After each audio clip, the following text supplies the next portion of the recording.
할렐루야. 오늘 성경 말씀 에스더 7장 보겠습니다. 에스더 7장입니다.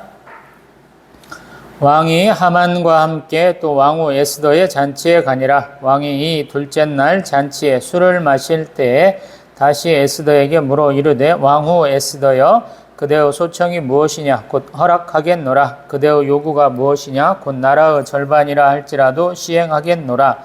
왕후 에스더가 대답하여 이르되 왕이여 내가 만일 왕의 목전에서 은혜를 입었으며 왕이 좋게 여기시면 내 소청대로 내 생명을 내게 주시고 내 요구대로 내 민족을 내게 주소서. 나와 내 민족이 팔려서 죽임과 도륙함과 진멸함을 당하게 되었나이다. 만일 우리가 노비로 팔렸더라면 내가 잠잠하려 하였으리이다. 그래도 대적의 왕의 손해를 보충하지 못하였으리다 하니 아하수에로 왕이 왕후 에스더에게 말하여 이르되 감히 이런 일을 심중에 품은 자가 누구며 그가 어디 있느냐 하니 에스더가 이르되 대적과 원수는 이 악한 하만이니이다 하니 하만이 왕과 왕후 앞에서 두려워하거늘 왕이 노하여 일어나서 잔치 자리를 떠나 왕궁 후원으로 들어가니라. 하만이 일어서서 왕후 에스더에게 생명을 구하니 이는 왕이 자기에게 벌을 내리기로 결심한 줄 알미더라.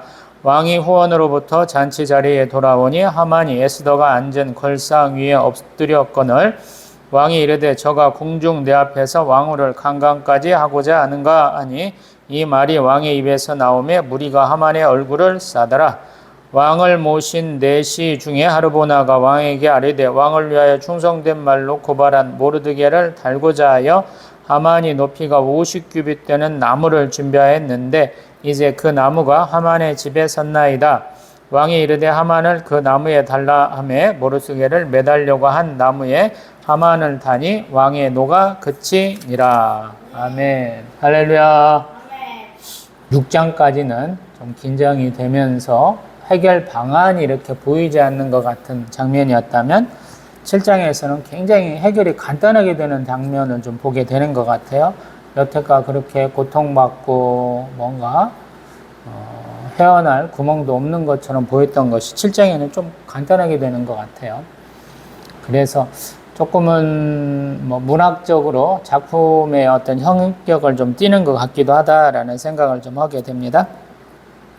7장 첫 번에 보면은 왕이 하만과 함께 왕후 에스더의 잔치에 갔다라고 그래요. 우리 6장에서 봤을 때 하만이 소위 말해서 궁에서 퇴거할 시간, 왕 앞에 나아가서 모르드게를 달게 해주세요 한 시간이 우리가 생각할 때 그렇게 조금 정상적인 업무 시간, 낮 시간에 한 것 같지는 않다라는 생각도 들어요. 왜냐하면 왕이 모르드게가 자기를 죽이려고 하는 내시들을 이렇게 고발했다 하는 내용을 보았었거든요. 그때가 밤이었어요. 밤에 그런 일을 하고서 지금 사람도 없는 거리에서 그 왕의 어떤 말에 태우고 왕복도 입히고 가면서 우리 하만이 앞에 나가서 왕이 존귀하게 하시기를 원하시는 사람은 이같이 할 것이다 라고 외쳤을 일은 없잖아요. 밤에는. 그러면 되게 아침 내지는 오전에 한 것이 아닌가 라고 시간적으로 좀 추정해 볼 수 있겠죠. 그러고 나서 지금 자기도 와서 밤에 나갔다가 지금 오전에 뭔가 일을 하고 오니까 집에 와서 뭔가 좀 잠깐 옷도 갈아입던다든가 뭔가 좀 쉬었다든가 뭐 그런 거 할 거 아니에요.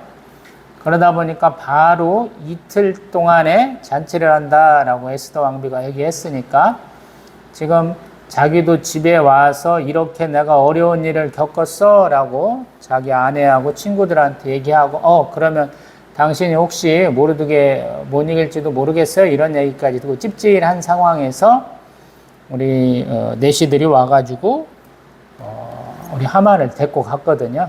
그러면 아마 되게 오후 내지는 저녁 시간대가 아닌가 이런 생각을 좀 해보게 되죠. 근데 왕은 그러한 사정을 잘 모르죠. 왕이 그런 것까지 신경 쓸 필요가 없잖아요. 그래서 에스더 왕비가 다시 한번 잔치 베푼 것에 그냥 즐거운 것이죠. 그리고 여전히 똑같은 얘기를 하는 거예요. 그러다 보니까 2절에 보면 왕후 에스더여 그대의 소청이 무엇이냐 곧 허락하겠노라 그대의 요구가 무엇이냐 곧 나라의 절반이라도 주겠다 뭐 이런 표현을 좀 하고 있는 것이죠.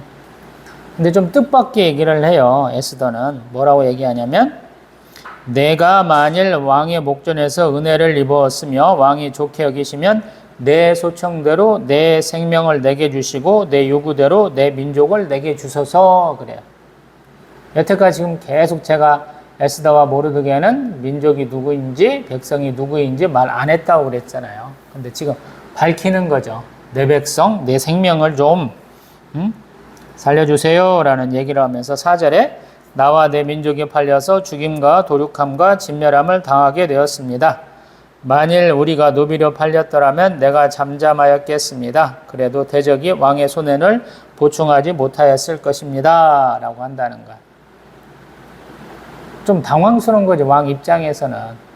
왕비는 조금 우리가 들어도 모르는 조금 작은 민족인갑다 이런 생각만 하고 있었을 수도 있는데 근데 지금 자기가 죽게 생겼다라고 얘기하면서 노비로 팔렸어도 참을 텐데 우리는 노비도 아니고 죽게 생겼어요 라는 얘기를 한다는 거야. 그 다음에 하는 얘기는 아마도 하만이 왕 앞에 가서 내가 1만 달란트를 왕에게 드리겠습니다 한 것을 기억한 것 같아요. 모르드게도 사실은 에스더 왕비한테 일을 전할 때 은을 얼마나 드렸는지 그 얘기를 했다라는 거거든요.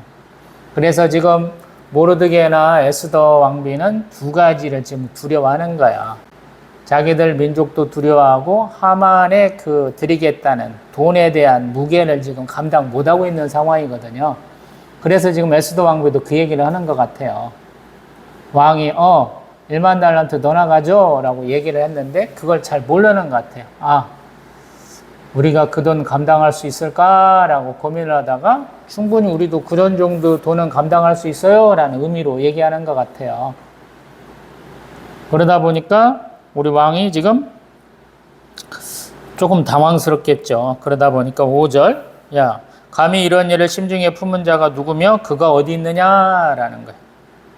그러다 보니까 뭐라고 하냐면 에스더가 6절에서 대적과 원수는 이 악한 하만입니다.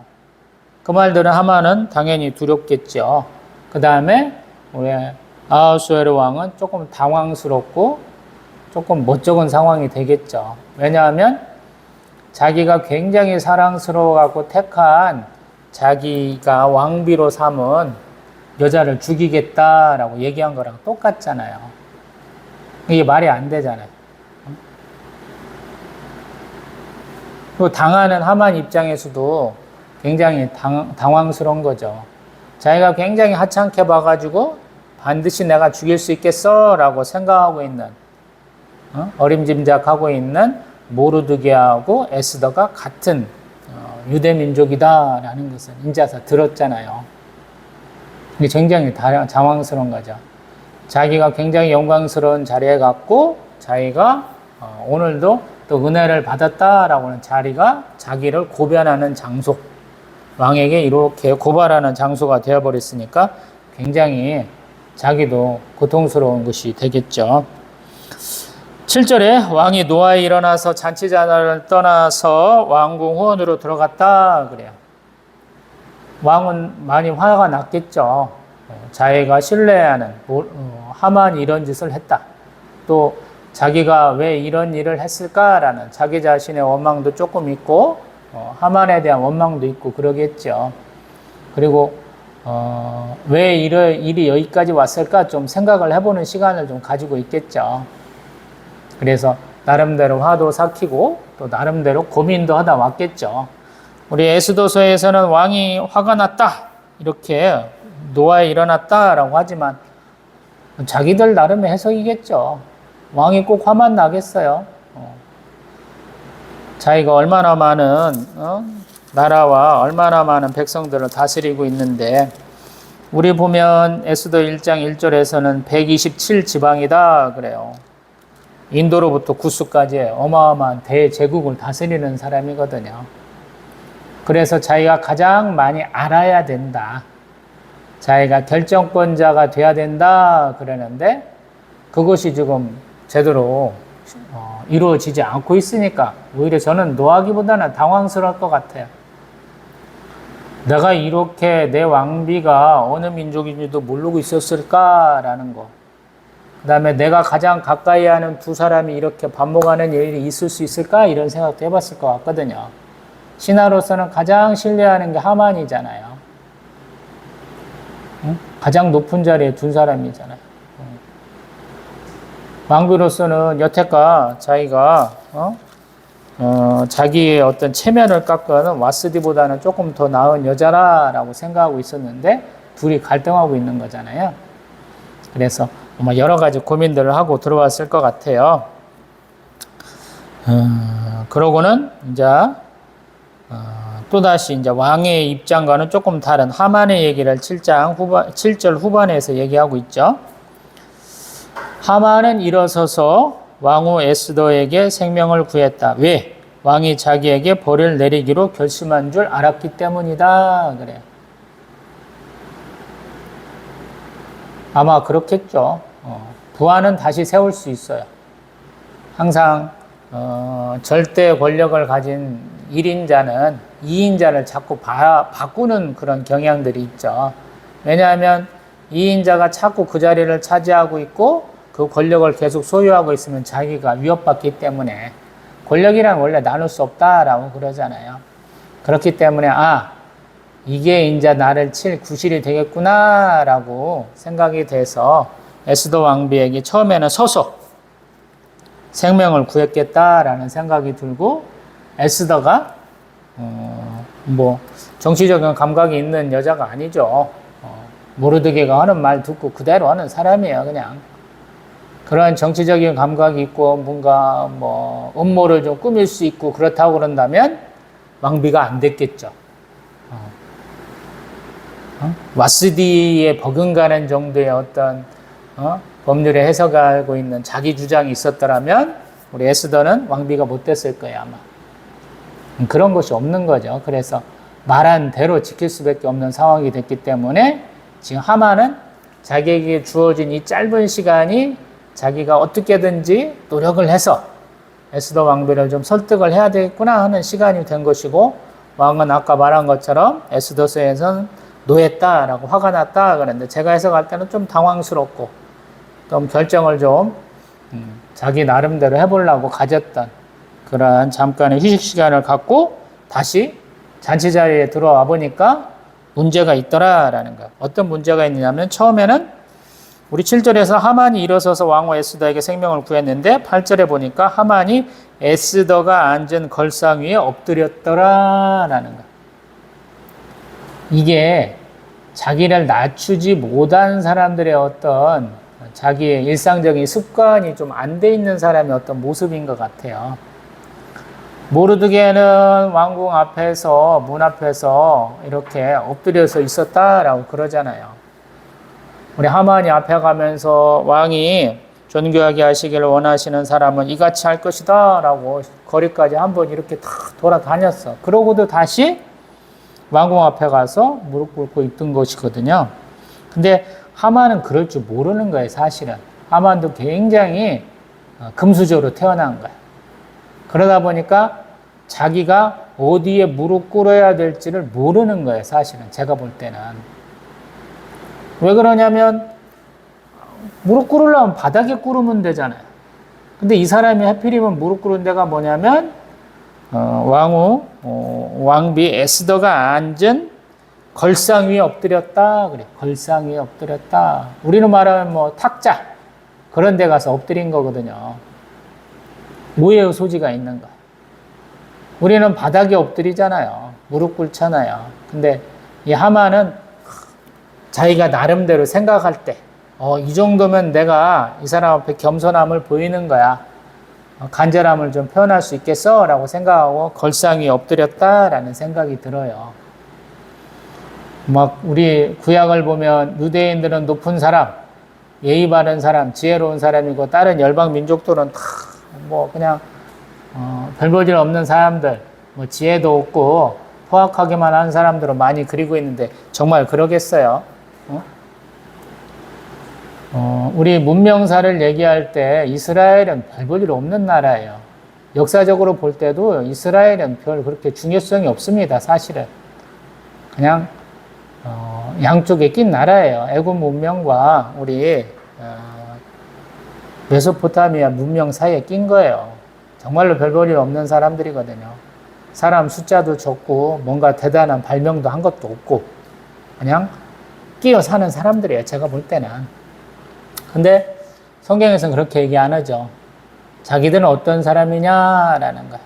문명을 발전시키는 사람이 아니고 하나님을 경외하고 하나님을 섬기는 백성이다. 이걸 얘기를 하거든요. 그래서 우리도 좀 깨달아야 돼요. 하나님 앞에 행함으로 뭐 의롭다함을 받을 수 있다. 이런 구절도 있어요. 근데 사실은 믿음에서 나오는 순종이고 충성이기 때문에 그 행위가 의롭다라고 하나님이 해주시는 거거든요. 그래서 하나님이 바라시는 대로 사는 모습, 그것이 이스라엘 백성들의 우리에게 제시하는 그런 모습이고, 뭐 좋은 예도 나올 때도 있지만 대부분은 이렇게 하면 안 돼라고 하는 나쁜 예로서 적용될 때가 더 많은 것 같기도 합니다. 아무튼 8절 내용을 조금 더 보면 아마 이 하만이 곱게 자라가지고 일반인들의 정선을 모르는 것 같다 이런 생각이 들어요. 그렇기 때문에 에스더가 앉은 걸상 위에 엎드렸다 이런 생각이 들어요. 가만히 보면 그런 게 있잖아요. 그 신분을 나타낼 때 동일한 자석도 아니고 자석도 이렇게 앉는 순서가 있는 것처럼 그렇기 때문에 좀 그렇다라는 생각이 들어요. 아무튼 이게 에스더가 앉은 걸상 위에 엎드린 것이 왕에게는 안 좋게 비친 거예요. 그러다 보니까 뭐라고 그러냐면 저가 궁중 내 앞에서 왕언을 강간까지 하고자 하는가 이렇게 얘기한다는 거예요. 왕이 보기에는 굉장히 문제 있는 행동으로 반성해도 될까 말까 한 순간에 왕비에게 이렇게 위해를 가하려고 했던 것이다 라고 결정을 내버린다라는 거예요. 그러니까 이게 어떤 사람의 생각의 정도가 다른 것이죠. 에스더 왕비, 하만, 우리 아하수에르 왕이 세 사람의 생각이 좀 다른 거예요. 어떤 면에서 보면. 그리고 생각이 다름으로 인해서 지금 하만은 용서를 빌고 있는 것 뿐인데 싹싹 두 손 두 발로 빌고 있는 상황인데 왕은 강간의 현장이다 라고 얘기를 해버리는 거예요. 그러다 보니까 우리 하만이 우리 주변에 있는 왕의 뭐 근위대나 우리 내시 같은 사람일 텐데 그들이 얼굴을 싼다라는 거예요. 이 어찌 보면 이 나라의 습성이 왕의 명령을 내리면 얼굴에다가 두건 씌워갖고 끌고 가는 거예요. 이 사람들이. 범인을 그렇게 잡아갑니다. 뭐 이때만 한 게 아니고 되게 이슬람권들이 이런 걸 많이 하는 것 같아요. 지금도 뭐 이슬람 테러 단체들 보면 사람들 두건을 막 씌워갖고 가잖아요. 어딘지 모르게 하는 것도 있지만 아마 관습적으로 이렇게 한 것 같아요. 그렇기 때문에 그렇게 갔으면 이제 조금 더 기회가 있는 거예요. 어떤 면에서 보면 제가 볼 때는 여기서 소명의 기회를 줄 것 같은데 옆에서 나오는 하르보나라는 내시가 뭐라고 그러냐면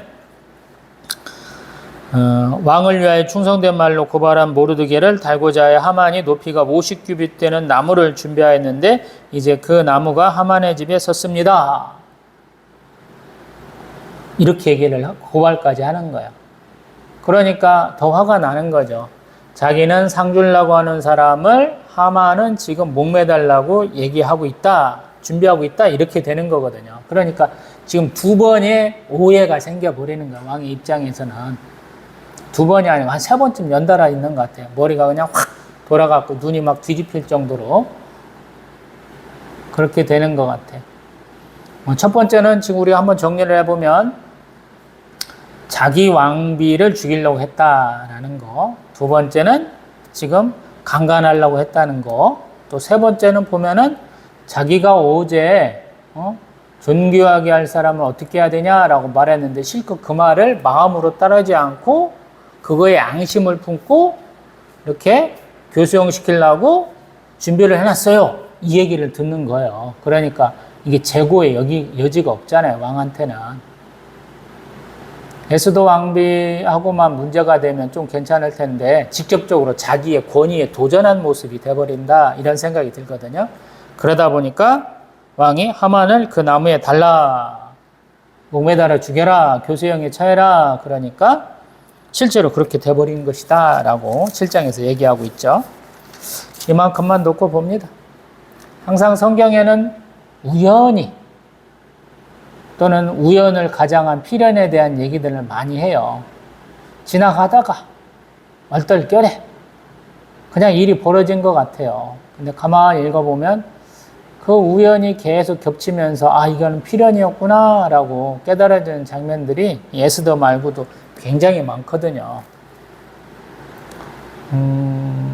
그 얘기를 좀 한번 해보고 싶어요. 뜬금없긴 하는데 우리는 원자라는 게 있고 그 안에 조그마한 더 작은 원소 같은 것들이 있다라는 미세 입자 같은 것이 있다라는 얘기를 하거든요.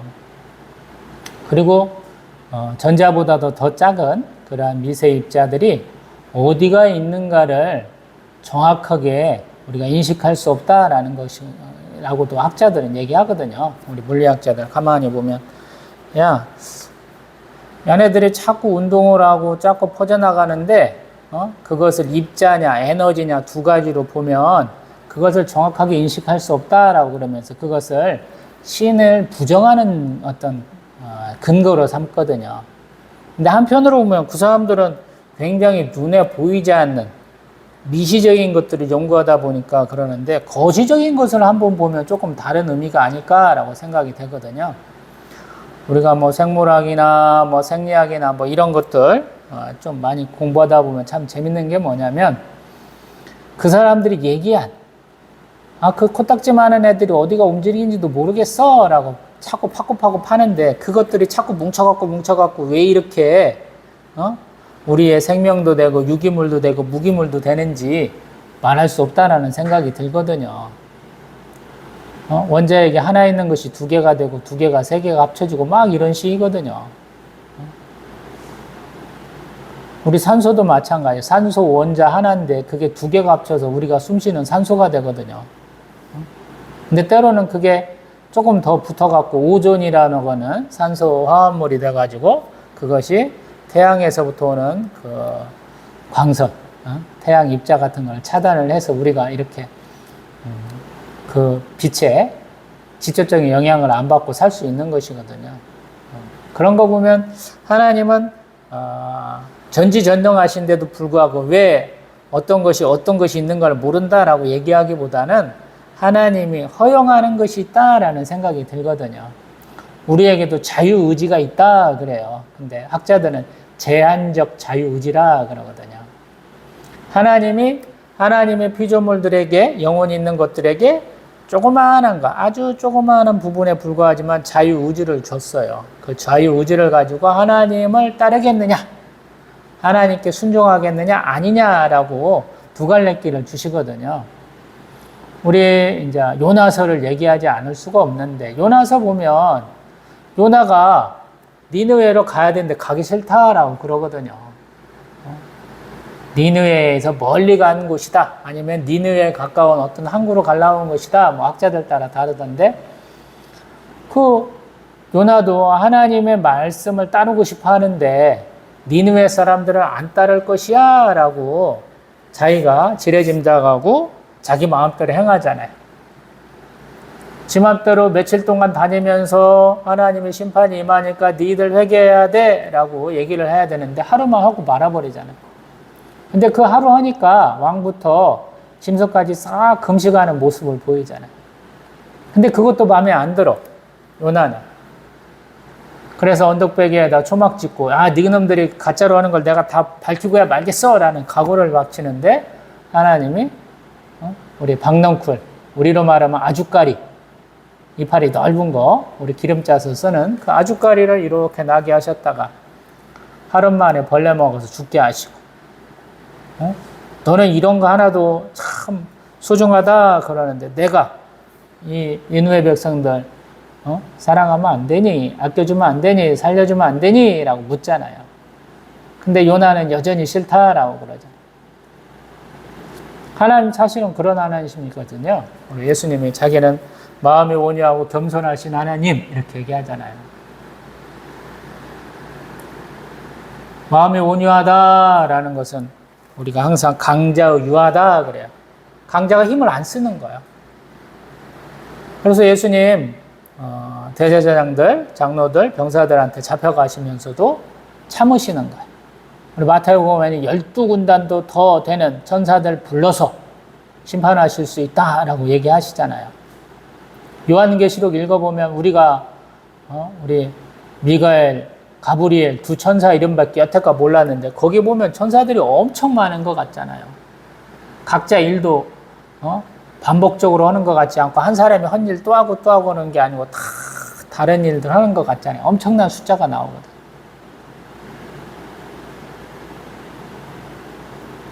또 겸손하다는 것은 교만과 반대잖아요. 우리가 흔히 알 수 있는 것처럼. 그래서 하나님이 우리에게 뭔가 허용하시는 것 같다라는 생각이 들거든요. 근데 그 허용한 것이 어떤 면에서는 하나님의 그 자유의지에 의해서 하나님이 계획하신 대로 이루어지도록 우리를 이끌어 가신다라는 것.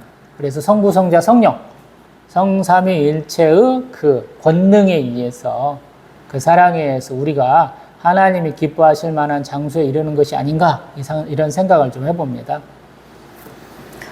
지금 아하수에르 왕, 에스더 왕비, 하만, 또 한 사람 더 해본다면 모르드게. 이게 4명의 주인공이잖아요. 우리 에스더에서의 주요 인물이에요. 근데 이 사람들이 하는 행태를 보자라는 거예요. 가만히 보면 우리 룻기보다도 못해요. 하나님 이름이 거의 안 나와요. 에스더서에는. 근데 이것이 사람의 뜻대로 이룰 수 있겠느냐라는 거예요. 하나님의 계획대로. 성경에서는 경영이다라는 표현도 쓰는데 하나님이 경영하시는 대로 이루어지는 것 같잖아요. 아주 사소한 것 같은데 하나님의 뜻 안에서 하나님이 어떤 분이신가 고민해보게 하고 그 하나님 앞에 나의 죄를 회개하게 하시고 그리고 하나님의 역사가 어떤 과정으로 이루어지는지를 쭉 바라보게 하시는 것이 아닌가 이런 생각을 좀 해본다라는 것이거든요. 오늘도 그렇잖아요. 우리가 봤을 때는 그냥 그래 에스더 왕비가 왕이 막 술 한잔 먹고 기분 좋을 때 얘기하면 왕이 그냥 기분 좋아가지고 하만을 통해서 이렇게 너희들 심판하려는 거 그냥 내가 조금 물러줄게. 그냥 죽이지 말고 그냥 노예만 삼아라, 노비만 삼아라 하는 쪽에서 끝날 것 같은 그런 느낌이잖아요. 에스더도 고발을 딱 그 정도에서 끝나잖아요. 얘기하는 게. 우리 다 죽겠으니까 살려주세요. 우리 노비만 되게 해도 하만이들은 은 1만 달란트 정도보다는 더 나을 것 같아요. 이런 얘기를 한 거잖아요. 근데 하나님 그보다 훨씬 더 심각한 사태를 만드시고 작은 것들이 모여서 왕의 마음을 확 바꿔가지고 하만을 심판하시잖아요. 이게 하나님의 방식이에요. 어떤 면에서 보면.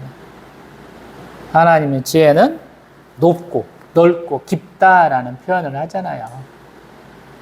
우리 사도 바울이 그런 하나님 지혜의 찬가를 많이 얘기하거든요. 그래서 바울 서신들 보면 그 얘기를 조금 더 할 수 있을 것 같은데 아무튼 오늘도 그런 것 같다라는 생각이 들어요. 너는 무엇을 바라보느냐?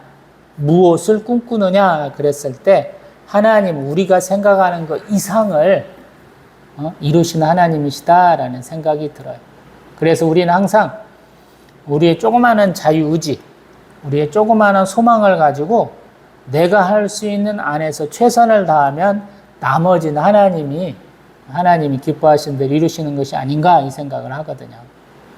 이스라엘 백성들 기껏 해봐야 모르드게가 금식하고 수산성 안에 있는 이스라엘 백성들 금식하고 에스더 왕비하고 시냐가 금식해가지고 기껏 짜낸 그대로만 이루어진다면 어떤 면에서 전능하신 하나님이 안 될 수도 있잖아요. 여호와 이레 하나님, 전능하신 하나님은 그거 이상을 이렇게 베푸시는 거잖아요. 이건 시작에 불과하잖아요. 자, 우리 8, 9, 10장에 가면 하나님은 더 베푸신 하나님. 우리가 항상 제가 회개하고 자복하라라는 표현을 많이 하죠. 성화의 과정 중에서 그거거든요. 내가 죄 지었어요 라고 말해야 되고, 그 다음에 죄 지은 것에 대한 회개가 있어야 되잖아요. 그리고 우리가 중생이 있어야 되고, 이게 어떤 초반에 우리가 해야 될 거잖아요. 그런 것들을 하나님이 이뤄 가시는 것을 또 8장부터 좀 더 보게 되잖아요. 그래서 항상 우리는 뭐 맨날 얘기합니다만은 눈앞에 어렵고 힘든 게 있다. 그러나 그것에 지지는 말라라고 얘기하시잖아요. 항상 출애굽, 출 바벨론 얘기할 때 이스라엘 백성의 힘으로 된 게 아니거든요. 다 하나님께서 하신 거예요. 여호와 하나님 믿고 나아갈 때 오도 가도 못하는 상황 가운데서 홍해가 마르고 또 강대국한테 잡혀갖고 도저히 우리가 고향 땅 못 들어갈 거야 그러는데 고향 땅 들어갈 수 있고요. 우리가 앞에서 느헤미야 에스라서 보았던 것처럼 성전 건축하는 것도 힘들어, 성벽 건축하는 것도 힘들어 라고 얘기했지만 결국엔 그것 다 하나님 이뤄주셨죠.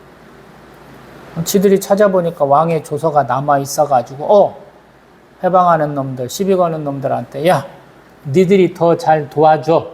그리고 그만 상관해. 이렇게 얘기하잖아요. 그런 것을 지금 단적으로 보여주는 것 중에 하나가 에스더서다라는 것이고, 이게 소위 말해서 역사서에 못 가는 이유는 사람들이 아직도 어리석어서 벌써 1차 포로 귀환하고 예루살렘에는 좀 초라하지만 스룹바벨 성전이 세워진 다음에 일어난 일인데도 불구하고 모르드게나 우리 에스더 왕비는 지금 고향 땅으로 돌아가지도 않고 이 바벨론 땅에 남아있는 백성임에도 불구하고 하나님 돌보시잖아요. 왜? 이 사람들이 하는 행태에 의해서 전 세계 각 지역에 퍼져 있는, 흩어져 사는 유대인들 전체가 죽게 생겼으니까 하나님 봐주시는 거잖아요. 어떤 면에서 보면. 하나님 그런 하나님이에요. 누군가의 잘못에 의해서 하나님의 백성 전체를 심판하신 분이 아니에요. 우리도 마찬가지고. 내가 잘못했어? 그래갖고 내 주변에 있는 모든 사람들이 다쳐? 아니면 저주받아? 이런 건 없다는 거예요.